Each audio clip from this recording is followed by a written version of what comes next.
L'insertion de nos étudiants, elle est excellente.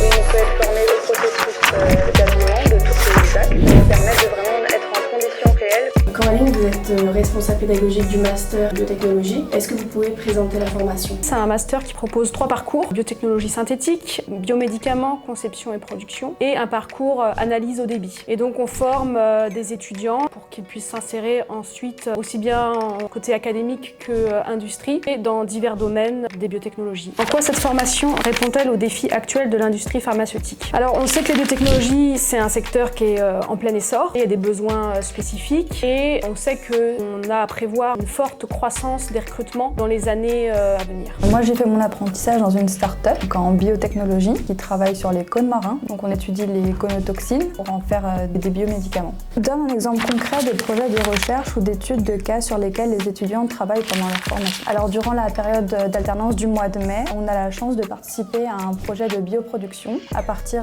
de cultures cellulaires de levure. Et puis on a la chance de commencer en labo et ensuite de faire un scale-up jusqu'en bioréacteur dans l'usine école ISE. Donc on travaille en milieu stérile, donc en ZAC. On a l'opportunité d'être formé à des processus d'habillement et au travail, au nettoyage, à la programmation des bioréacteurs. On est très bien encadré et qui est vraiment un atout pour notre formation. ISE, c'est une usine école où on peut être formé au processus d'habillement de toutes les ZAC. Ça nous permet de vraiment être en conditions réelles de produire réellement le futur médicament, la protéine. On a un autre gros projet, c'est la création d'entreprises. Donc pareil, des groupes de 4, 5, voire 6 étudiants. On doit créer une entreprise fictive, mais qui a possibilité de devenir réellement une start-up si la preuve de concept est possible. Soit un médicament, soit un dispositif médical. On a des ingénieurs, on a des pharmaciens et des étudiants qui viennent d'une licence bio, donc c'est assez enrichissant en fait tous ces parcours quand les étudiants se retrouvent sur un projet justement. On demande aux étudiants d'avoir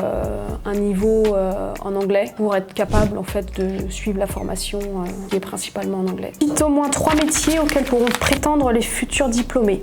On peut avoir par exemple des ingénieurs en recherche et développement, aussi bien en académique qu'en industrie. Ingénieurs en bioproduction, comme on a un parcours analyse au débit, on a pas mal d'étudiants qui s'insèrent aussi sur des métiers type data scientist. Et c'est très varié, mais l'insertion de nos étudiants, elle est excellente. Alors y a-t-il un sujet auquel tu aimerais sensibiliser tes futurs étudiants? C'est la bioéthique. On va être amené à manipuler du vivant. Et donc c'est important que les étudiants puissent se questionner sur quelle va être la portée de mon projet, quel est le cadre législatif, quelles peuvent être les dérives d'un tel projet, qu'ils puissent avoir un œil critique et se questionner sur l'impact du projet sur la société.